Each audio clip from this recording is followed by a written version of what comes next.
You are listening to Fantha Tracks. Because of the following special program, Wonder Woman and the Incredible Hulk will not be presented this evening.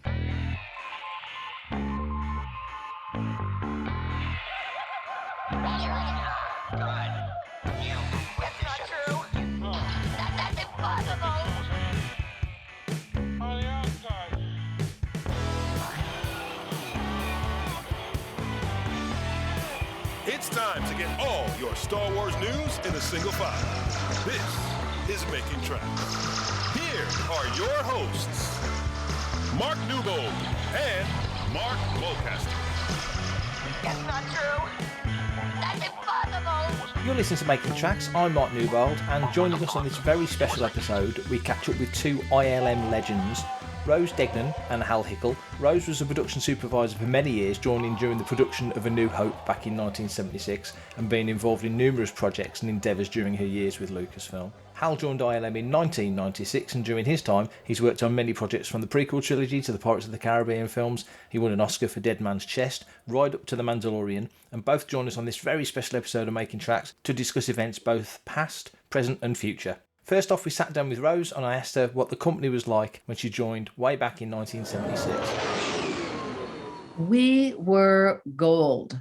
I had seen American Graffiti, so I was already prepped for wanting to work with George Lucas.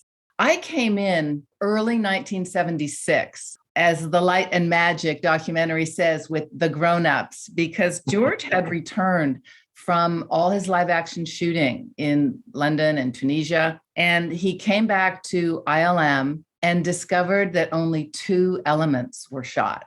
All the money was gone. Dykstra and his team had built all this equipment and they were ready to roll, but they didn't have a production plan. So George freaked out. And I think he ended up in the hospital with heart palpitations. And they said to him, "Are you under a lot of stress?" He said, "Yes." So I came in when he hired George Mather. And George Mather was a production supervisor. And I was hired to assist both George Lucas and George Mather. My job turned out to be more of implementing George Mather's production plan. He was meticulous and organized and had a complete Bible of every shot, every element. And then I helped him figure out how we're going to get all these elements shot and into production. And I think we went with the night crew day one. So, in the documentary, have you seen it?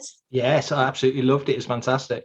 I thought it was so well done. I think Larry Kasdan did a tremendous job in capturing basically the essence of what started at ILM and has continued at ILM, even though they moved from Southern California, where we were all ensconced on Valjean, and where we did complete episode 4, A New Hope. But that crowd, it was, there was a lot of angst when I got there because all of John Dykstra's friends had been hired by him to create this, never been done before, motion control, etc. And I think when George returned from England, there was a battle and he wanted to fire John Dykstra. And he couldn't because all the workers said, if John's gone, we're gone. So George Lucas does not like to be told what to do. And here he was stuck with John Dykstra. But he did bring in Mather, he did bring in myself,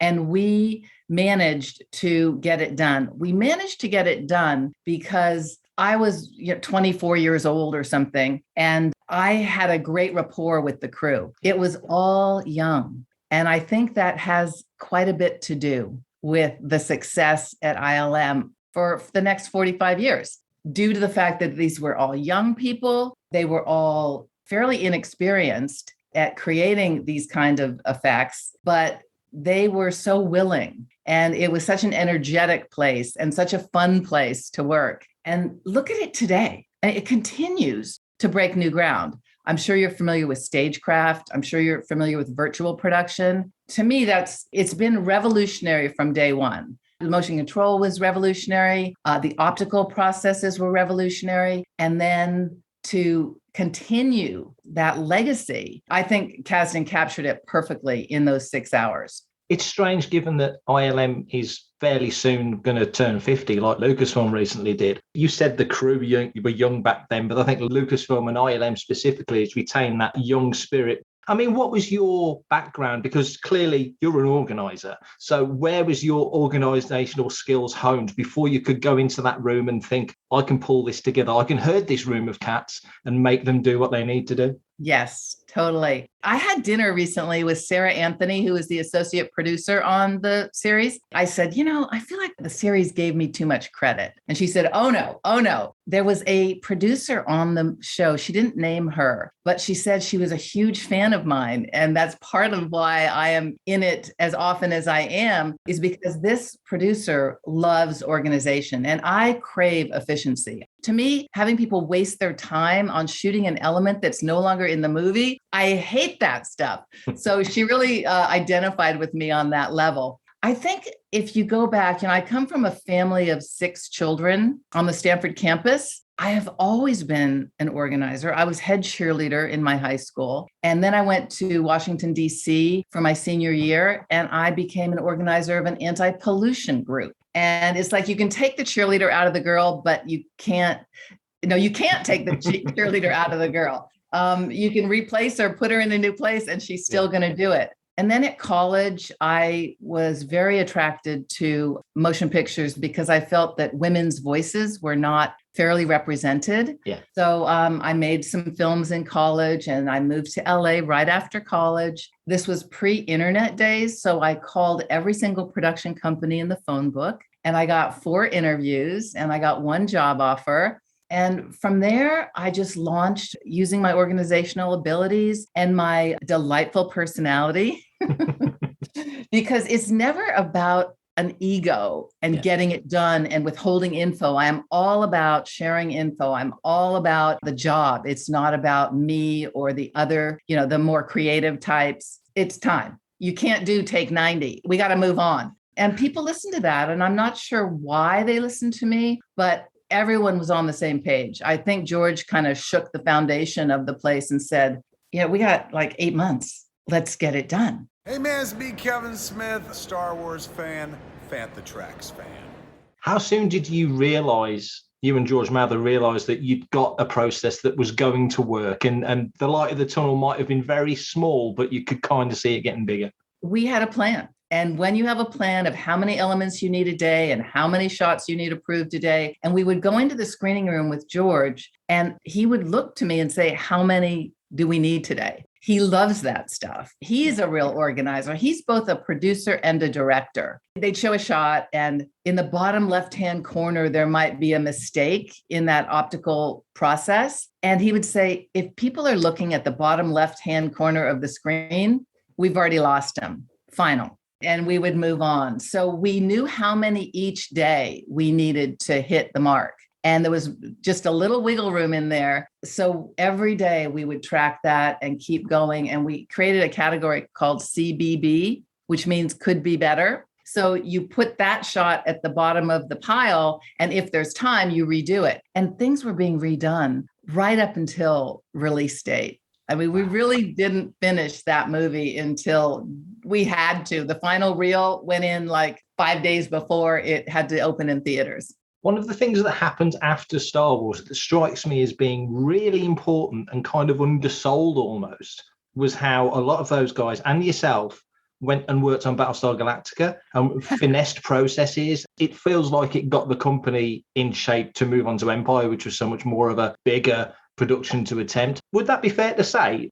You are absolutely correct. Battlestar Galactica, we all shifted immediately after Star Wars came out, hired a few more people, improved the processes. And at that point, everybody was still part of the team. During Battlestar Galactica, a lot of people got called by George to work on Empire. I was called, but I didn't go. I stayed. I didn't work on Empire Strikes Back. Richard Edlund and a bunch of people left and went up north to build a new ILM. And they built new cameras and they built a new motion control rig. And Empire was 10 times the number of elements and 3 times the number of shots. And it was snow. I mean, no one has ever done optical composites against snow. So I think Bruce Nicholson won an Academy Award for that.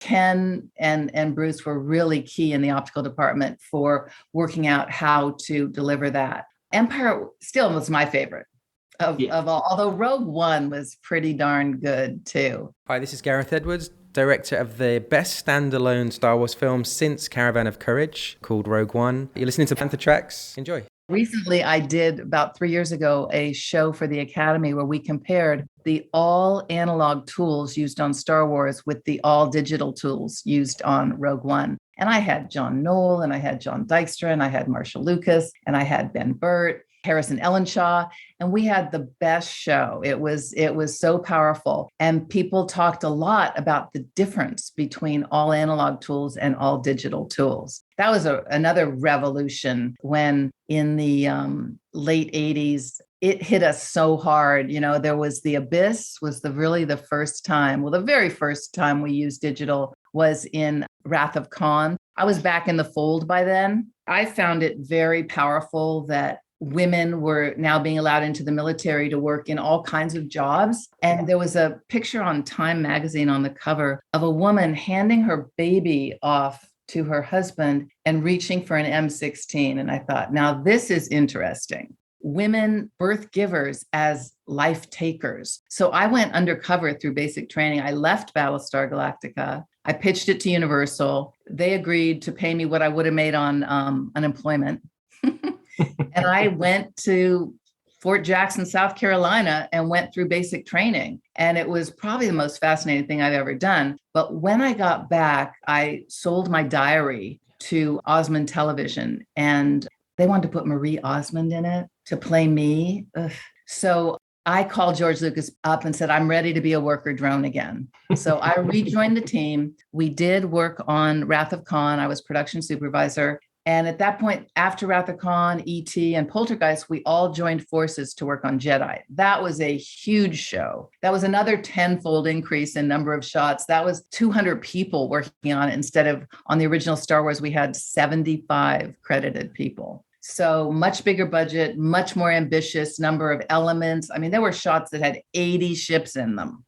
Star Trek was a huge thing because obviously opening up the doors to people other than George and Spielberg was a big step. And I know you were instrumental in also opening ILM up to doing commercials. So there's more we can do with these tools. There's more we can do with the talent we've got. So true. And what happened was after Jedi, we had to lay a bunch of people off. And that was so painful. And it seemed so foolish because, you know, in the olden days, you would take a phone message on a pad of duplicated paper. And so I saved all the paper and I had like 200 calls from ad agencies asking us to do commercials. So rather than lay people off, I said, why don't we start a commercial division? So we brought in Jim Morris and he researched and began the commercial division for us. I'm not sure why that ended. I thought it was a lucrative organization, but by then we were getting more and more requests. And I remember one time expanding into non-friends of George.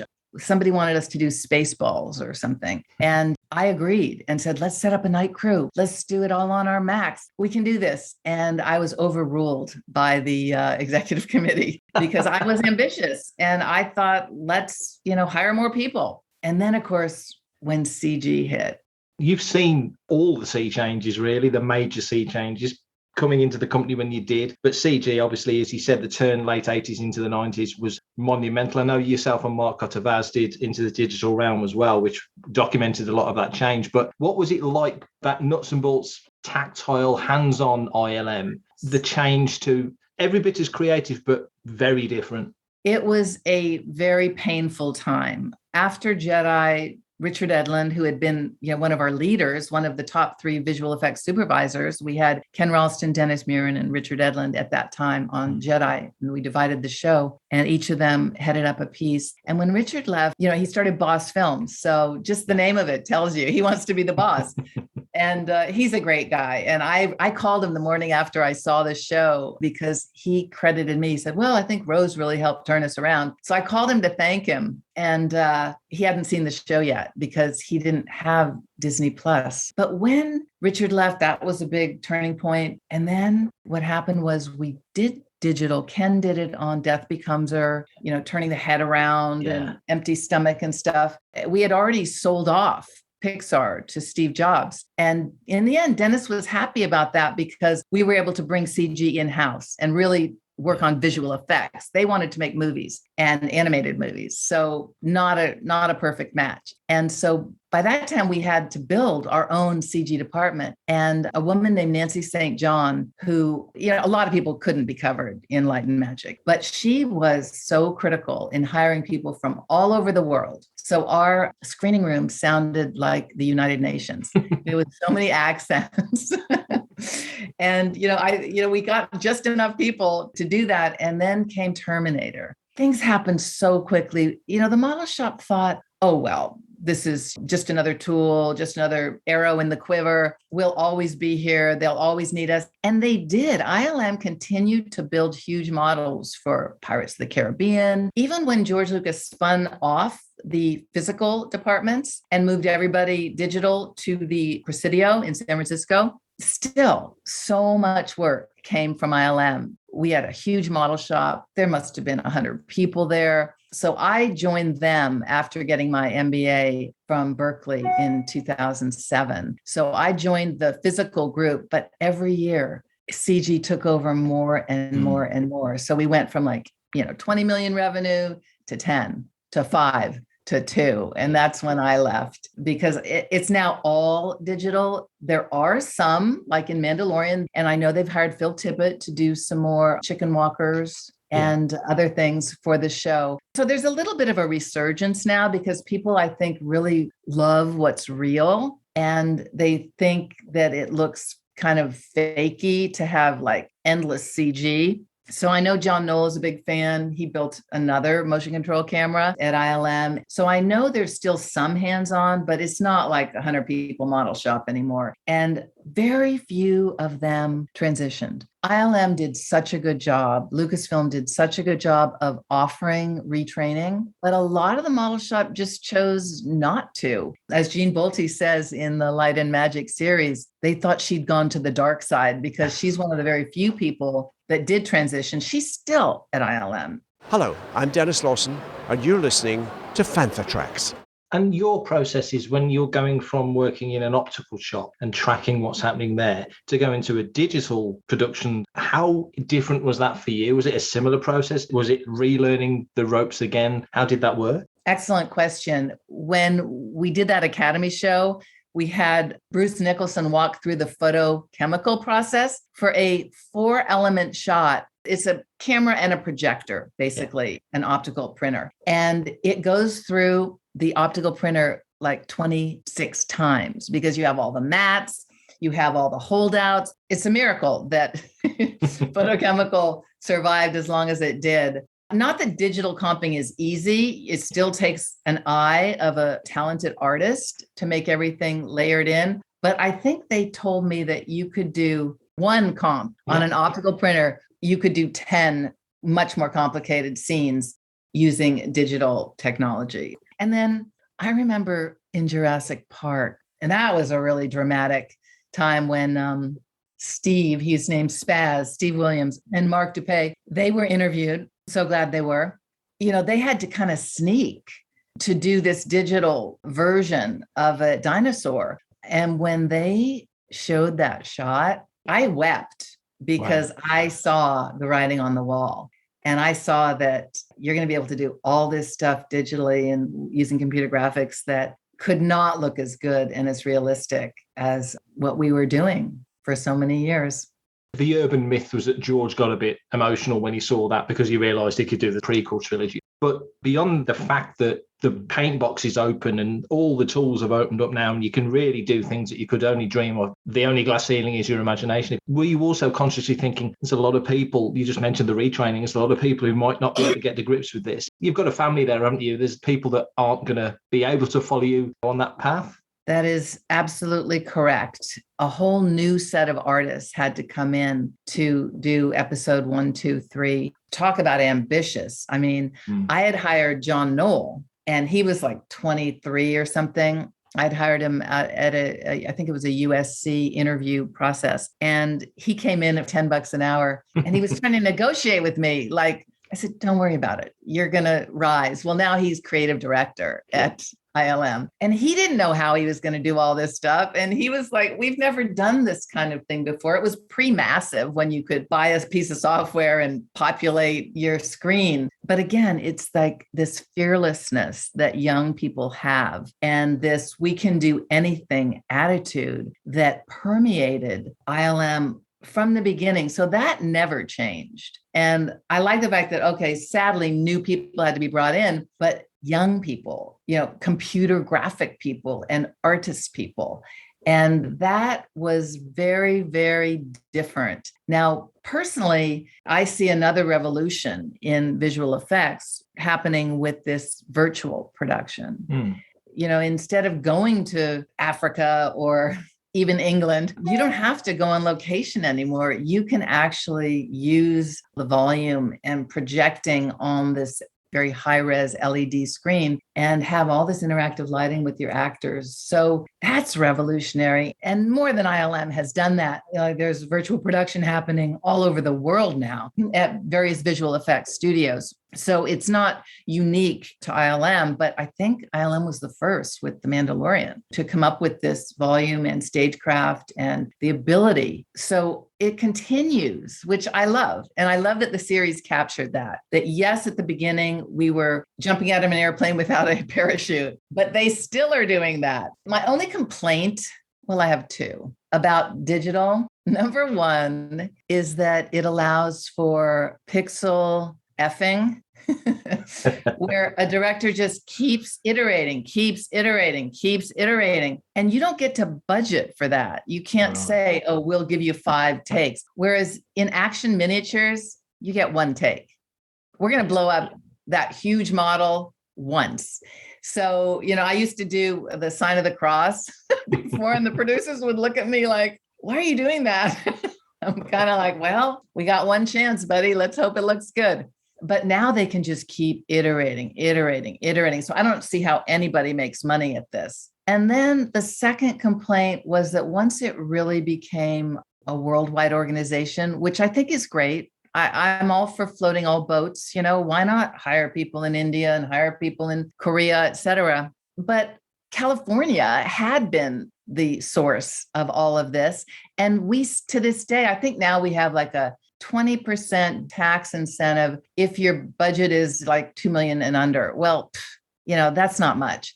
So you guys in London and in Canada, 40%, you can budget things at 40% less than California effects houses. So that's why everybody, including ILM, has studios all over the world, because they can take advantage of the tax incentives. So I think those 2 things have really revolutionized. And now the third thing is COVID. Everyone works at home now. And that has changed the industry forever, possibly in a good way, because now you don't have to send your primary breadwinner over to Canada or New Zealand or London to get a job and then leave the kids at home, I think that's so sad. And now everyone's working at home. So that might change the whole tax incentive structure as well. What would your crowning achievement be at Lucasfilm? I did read that you were behind the idea of having childcare at Lucasfilm. I would have to say that is my legacy. I've always been interested in helping women and helping parents. And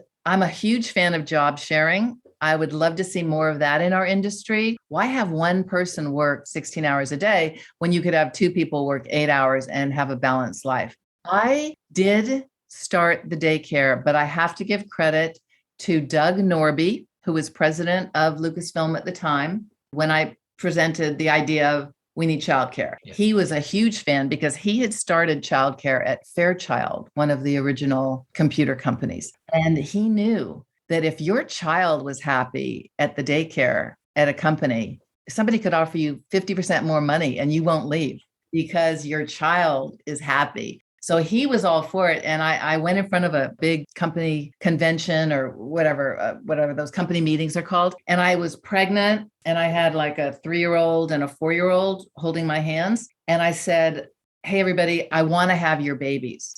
And everyone laughed. But the truth was nobody signed up for an unknown daycare except for me. So it started with my 3 children. And ever since, like a month later, there's been a wait list, and it's now 45 years old. Wow. That's fantastic. That is a great legacy. I am very proud of that. I would say that would be my greatest achievement. That's wonderful. Thank you so much for your time. Really, really enjoyed this. Me too. And hopefully we'll speak again somewhere down the line. Thanks for having me. For everything in one location, daily news, reviews, interviews, podcasts, video, and social media feeds, bookmark FanthaTracks.com for Star Wars news 24/7, 365.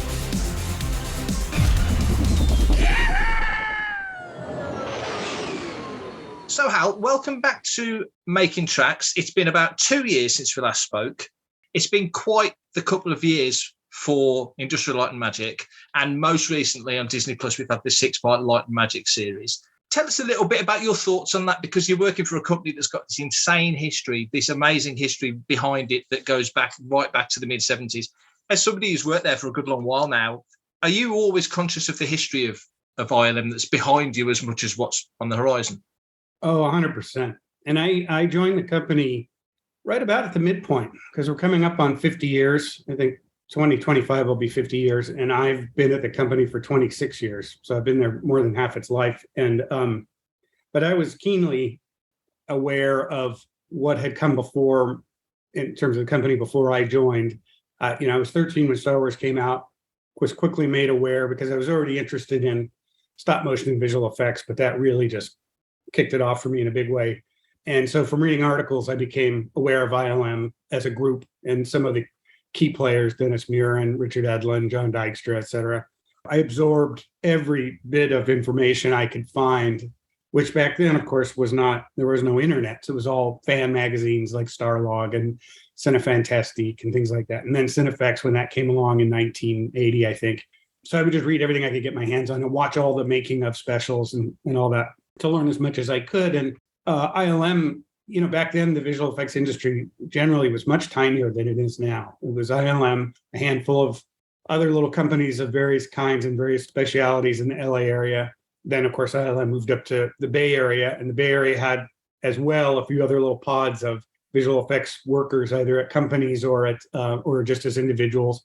And then there was a little bit of activity in New York, some really key activity in London, and that was about it. It was very small. Wasn't the big global games, VFX, feature animation, TV animation, globe covering industry that it is now. And ILM to me just always seemed like right out in front, the place to work. And so I would read every article on every film I worked on and learn as much as I could about how they did things, and with my sights set on, hopefully working there one day. So yeah, when I joined, I was super aware. And the great thing was I joined in mid 1996. And at that time, many of the original founding members were still working there. Lauren Peterson, Steve Gawley, Dennis Muren, on and on and on. And even until recently, those folks were working. I think, Dennis is still involved with the company at a high level as kind of a creative guru. Paul Houston just recently left us, and he was an original, ILM member. And but then we still have some people like Bill George, visual effects supervisor Bill George, who started out in the model shop on Return of the Jedi and is still with us and doing great work. And so that kind of historical continuity from all the decades back, then all the way through my time there and everything is just something I've always really valued a lot. It's rare in any industry, really, but particularly in visual effects, which is, relatively speaking, kind of a young industry. And there just aren't a lot of shops. There aren't any that are as old as ILM, and few that even come close. So yeah, it's great. One of the things that came across from Light and Magic was the transference of knowledge from one person to another felt very real and organic and obviously useful to the company. But when you came in 96, sort of where was that? That was sort of Lost World era, wasn't it? Was that about that time? You've gone from optical to digital, and there's been a massive shift there, which is covered in the documentary. And everyone's kind of on a learning curve at the same time. How was it then sort of all picking up techniques, and how collaborative was it at that time? It was interesting because I came in, as you said, in mid-96, right at the tail end of what had been a very wrenching 4 years between Jurassic Park and now Lost World. Because while there had been important CG projects before Jurassic Park, The Abyss, Young Sherlock Holmes, Terminator 2, Jurassic Park was the watershed moment. It's generally recognized as the moment everything changed, just across the industry, not just in ILM. And it had been very hard 4 years for a lot of folks because people had to either retrain for new jobs or choose other careers. Now, that said, when I joined, there was still a very large and thriving model department. And in fact, we were about to embark on the prequels.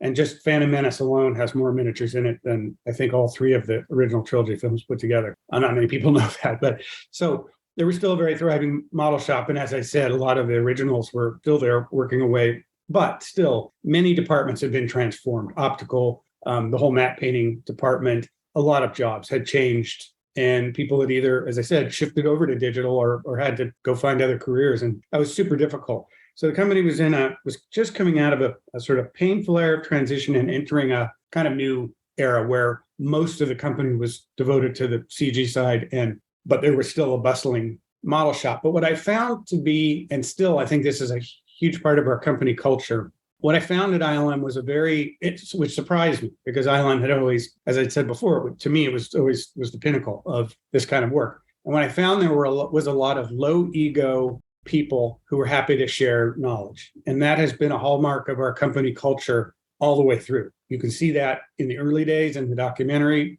You can see it now in the halls of ILM. Well, now we're working from home largely. That culture, even with that, persists. When we found good ways for us all to communicate. I mean, I missed being in person more, and I'm hoping to get back to that, at least in a hybrid form when we're able. But the knowledge sharing is still a hallmark of the company, because that's not always the case at some companies. There are companies where people feel like they kind of have to hide their secret sauce, their special tricks, because it gives them an edge over fellow employees in terms of staying hired at the company or getting promotion or whatever. And that's just never been the vibe at ILM. It's just not like that. And I found just as well, just kind of related to that, when I got there, I couldn't wait to go talk to the folks in the model shop. And what I found that was kind of funny was that a lot of the new CG hires who'd come in just in the year or so ahead of me, because the company was really growing in that area, as you can imagine. We were about to do the sequel to Jurassic Park.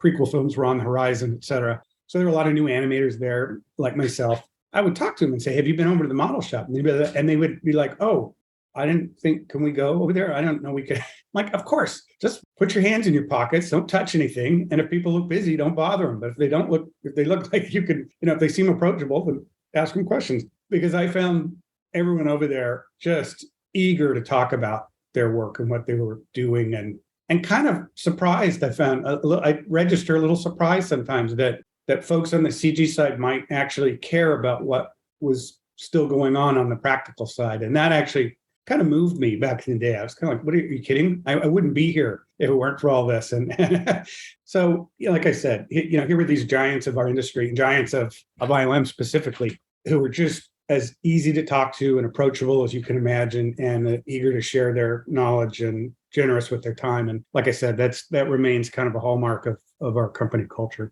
So on the flip side of that, then, now that you've been there for 26 years, as you say, do you take enjoyment from passing on the knowledge that you've picked up? Because certainly from 96 to now, there's been leaps and bounds in technology and processes and all the other elements. Do you enjoy passing that on yourself? No, I don't. In fact, I tell all the young folks to go figure it out for themselves. No, I do enjoy it. Although it does make me feel old when some PA or something comes up to me and says, some new hire animator says, man, Pirates of the Caribbean 2 was the first movie I went to with my dad when I was 6 years old. And then others say, that's hurtful. That's really mean of you to say. But no, it's great. It's awesome to pass the torch. In fact, I've got a favorite photo of mine. This was taken back at our Kerner facility before we moved to the Presidio. So this is late 90s, early 2000s. And it's me, Dennis Murin, and Ray Harryhausen walking across the parking lot. Ray was visiting today, and someone just snapped a photo. And I love that photo because to me, it's sort of generations, right? Because when Ray was a kid, he went to Willis O'Brien, who'd done the animation work on King Kong. And Willis was very generous and encouraging toward Ray. When Dennis was a young kid, he went to visit Ray when Ray still lived in Los Angeles before he moved to Britain. And Ray was likewise generous with his time and encouraging to Dennis. And Phil Tippett as well, that whole generation. So what I call Ray's children, Jim Danforth, David Allen, Dennis Muir, and Phil Tippett, that whole group. And I met Dennis around 1990 or so at the Portland Creative Conference in Portland when I was working in stop motion up there. And Dennis was very generous and encouraging to me. And we stayed in touch, and he encouraged me to, get on with things and put a reel together and come down to Northern California. And by no means I'm trying to put myself in the sort of historical company of someone like Ray or Dennis, but just saying that kind of pay it forward mentality, absolutely, I feel that way. And I've had animators at ILM who I worked with over the years who have expressed to me interest in becoming soups, who I then have supported and encouraged ILM to make them animation soups, to give them opportunities. And then that's happened for them. And I take great pride in that. And they got there by their talent and hard work, but I was happy to encourage the company to give them, that step forward and that kind of thing. So yeah, absolutely. It's a pay it forward kind of mindset for sure. You mentioned the word secret sauce a minute ago, and that makes me think that right now ILM is in a really fruitful period of so many projects on the go, new opportunities with Disney Plus and all the other elements. In the 2 years since we last spoke, we've seen incredible things on the small screen, let alone on the big screen.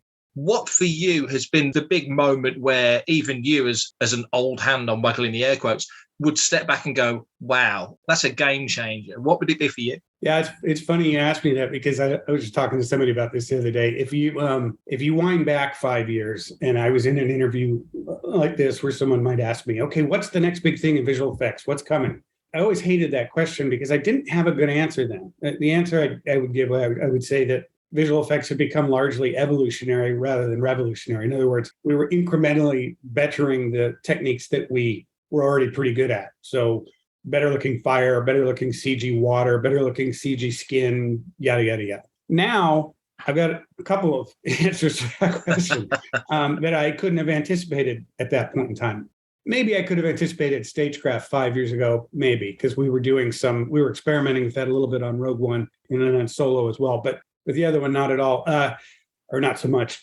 So one of them, is stagecraft, just the whole virtual production pipeline and shooting on the LED stage. That certainly changed how a good chunk of our shooting is done on certain projects where it's appropriate. There's still plenty of good reasons to go on location or build sets. And on Mandalorian, we build tons of practical sets, ordinary sets, and a lot of hybrid sets because there's always set pieces in the middle of the volume, and then that gets extended by the volume walls. But that was a real eye-opener for a lot of people. It just changed the way people thought about shooting things that otherwise would have been blue or green screen, because that's really what it replaces. I think there's been some chatter out there where people will say, oh, everyone's going to stop going on location, and that's a shame. And that's not really the point of it at all. It's to replace blue and green screen as much as possible, because you just get better results when your characters are illuminated by the environment rather than by blue screen. But it's also to make certain things possible, because there are some shows, movies or TV or streaming series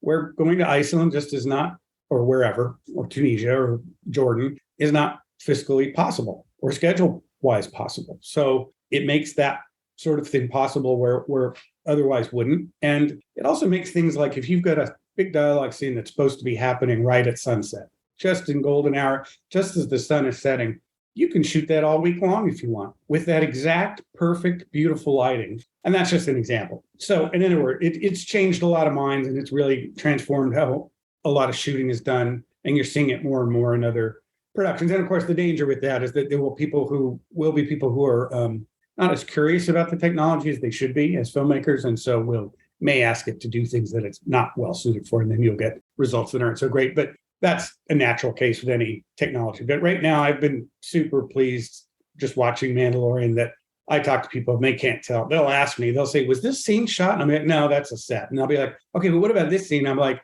no, that was shot this other way. So they can't tell what's the volume and what's a set and what's on a real location, which is cool. The other technology is machine learning, AI-driven effects. One of the areas of that's obviously probably the highest profile inroads that it's made in visual effects so far is any kind of face swap, de-aging. That's going to make all kinds of things easier for us. Everything from a simple, what used to be not so simple, even though in the grand scheme of things, it's not a very interesting visual effects task, which is to say where you have a stunt person who's kind of close enough to camera where the audience can see it's the stunt person and not the actor. we used to have to do quite a laborious and expensive, frankly, job to get the actor's face onto the stunt double. But now this technology is going to make that, I still wouldn't say it's easy, but much easier than it used to be, and with better results a lot of the time. But it's also going to help us in other things, like when we're de-aging actors and things like that. So that's the most obvious use. I think it's going to transform a lot of areas of visual effects, some of which we can already see and will be coming shortly or already in some form of arrival, but maybe are more or less effective at the moment. Like, for instance, for those cases where we can't shoot on the volume and we do need to shoot actors we need to isolate them, and we would shoot them on a blue or green screen. I think AI is going to do away with that eventually, where you can just shoot an actor on any background, and the AI will be able to see and separate the moving people from the background behind them, no matter what that background is. And I've seen tests of that, and I've seen stuff online about it. And I think very shortly that's going to be a thing where we won't need blue or green screen, no matter how we're shooting a scene. Likewise, there's all kinds of things where I can see obvious ways that AI will help us do better or do faster versions of things we do in visual effects. But what I'm excited about is it seems like to me like such a broad reaching technology that I fully expect that 5 years from now, there will be things that it has transformed or changed or made possible that none of us are even thinking about now. 5 years from now, we'll be going, holy cow, I had no idea we'd be doing this with machine learning, And I'm not excited about it in the sense of it replacing the human mind as a creative source. There's a lot of AI-driven art online now, and it's interesting, and I find it fascinating that someone can type, a polar bear smoking a pipe in a forest, shallow focus, and you get 4 images that look for all the world like photographs of a polar bear in the forest smoking a pipe. That's amazing to me, and I'm sure that will have some applications that's useful, but it doesn't amaze me as much as a person painting a painting that surprises me and makes me feel something and so forth. Even if the AI generates something that makes me feel something, to me, it's still sort of just a curiosity. Like, okay, that's interesting. It's throwing a ton of art into a blender and sort of coming up with an amalgam that's kind of striking, but okay. Whereas for me, the human artist remains a much more interesting thing. But for our technical and artistic processes and visual effects, I think it's going to transform a lot of them and help us. And, of course, that kind of transformation is scary too. So we'll see where it all goes. Yeah, absolutely. I had the good fortune to speak to BB-8 operator Brian Herring, and coming from a puppetry background, making real a physical thing, regardless of the craft that went into making BB-8 as a physical puppet. And obviously ILM did work in him as well. And all the other elements, you still needed the man to make that thing have a soul. You talk about these incredible, that not needing blue screen and green screen is blowing my mind just even thinking about that. All these things are still different types of paintbrush, aren't they? You still need the soul behind it to make it all work. Right. Yeah. And not to derail this talk, but it's actually a topic that I've been thinking a lot about lately, because I'm putting together a talk that's about the way we perceive CG-based visual effects versus practical old school visual effects, and sort of the value judgments we place on each and our perception of them, and the way audiences respond to them when they don't know which technique was used versus the way they respond to them when someone has told them, oh, this is all practical or this is CG. And it's a big topic, and it's really interesting to me. I mean, I think we're getting into a kind of a sweet spot now where, at least with certain directors, and I certainly find this to be the case with Jon Favreau, it's a healthy mix of the two.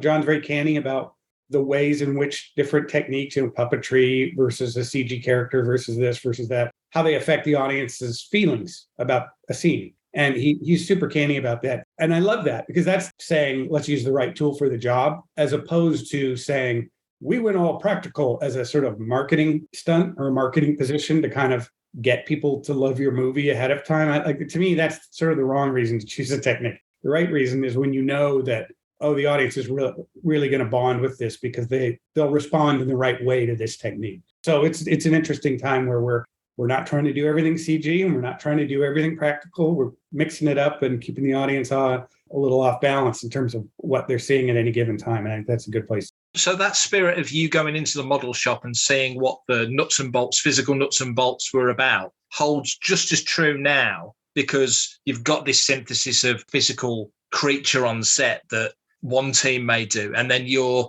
doing what you do with your characters, and they've all got to live together in the eye of the beholder, the person that's watching it on the screen has got to buy all of it. So that symbiosis is more than ever really now, isn't it? Oh, absolutely. Grogu is a great example. Mike Menzel and the other puppeteers from Legacy just do an absolutely brilliant job with him. They've only gotten better over the course of the seasons. They had more and more time to work with the puppet and really, as a sort of instrument, really get it, learning how to play it.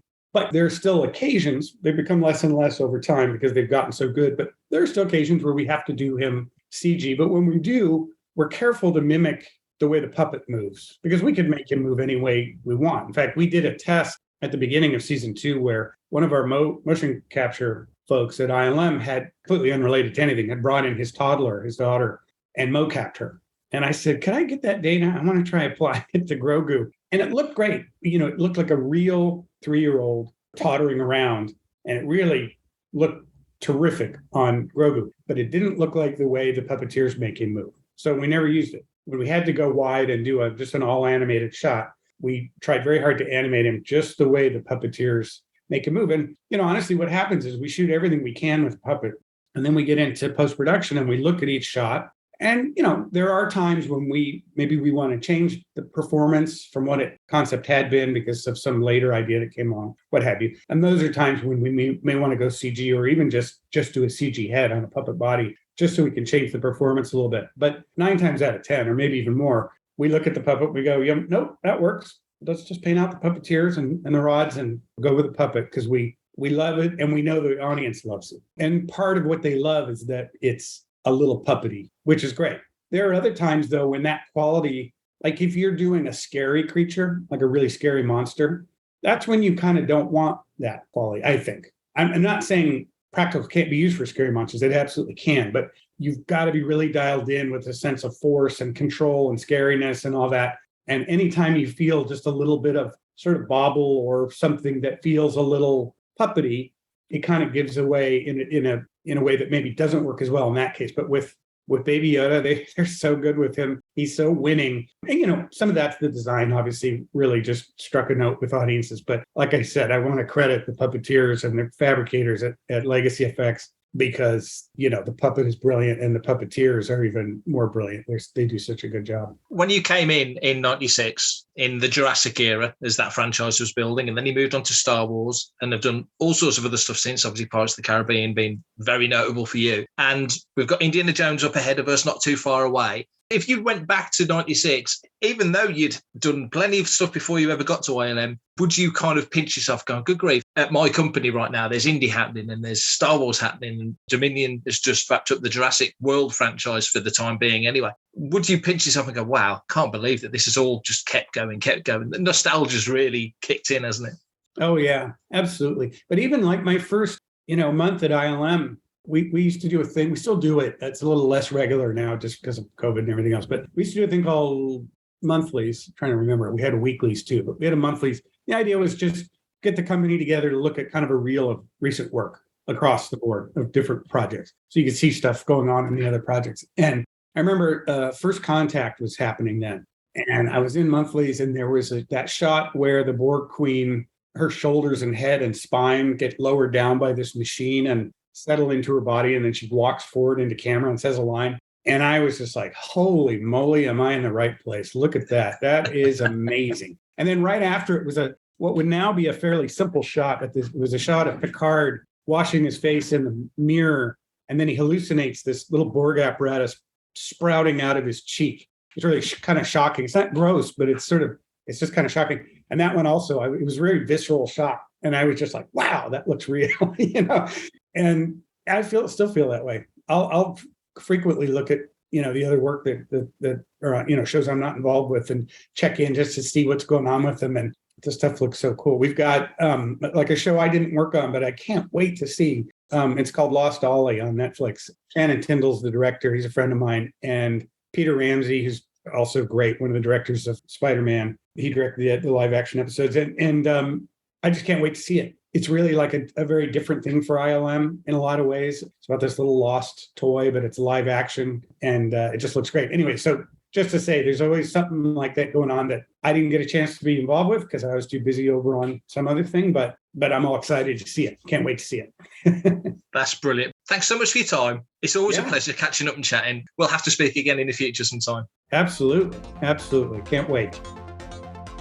Thanks as always for listening to Making Tracks. If you want to be a part of the action and stay updated on all the latest Star Wars news, visit fanthatracks.com or check out the free Fanthatracks app through the App Store to follow us on your mobile device. You can reach out to us and send in your listeners' questions by emailing radio@fanthatracks.com. Comment, like and share on any of our social media feeds at Fanthatracks, and be sure to subscribe, leave a review, preferably a 5-star one, on Amazon Music, Audible, Apple Podcasts, Google Podcasts, Spotify, or your podcatcher or smart speaker of choice. And as always, thanks to James Semple for composing the Fanthatracks intro, Adam O'Brien for our Making Tracks opening music, and Mark Daniel and Vanessa Marshall for our voiceovers. Remember, tune in to Good Morning Tatooine. It's live Sunday evenings at 9 o'clock UK, 4 PM Eastern, 1 PM Pacific on Facebook and YouTube, and check out our Fanthatracks Radio Friday night rotation every Friday at 7 o'clock UK time for new episodes of The Phantom from Down Under, Planet Leia, Desert Planet Discs, Start Your Engines, Collecting Tracks, Can of Fodder, and special episodes of Making Tracks, and every Tuesday at 7 o'clock UK time for your weekly episode of Making Tracks. And until then, may the Force be with you. Coming up next on Fanthatracks Radio, it's another episode of Making Tracks.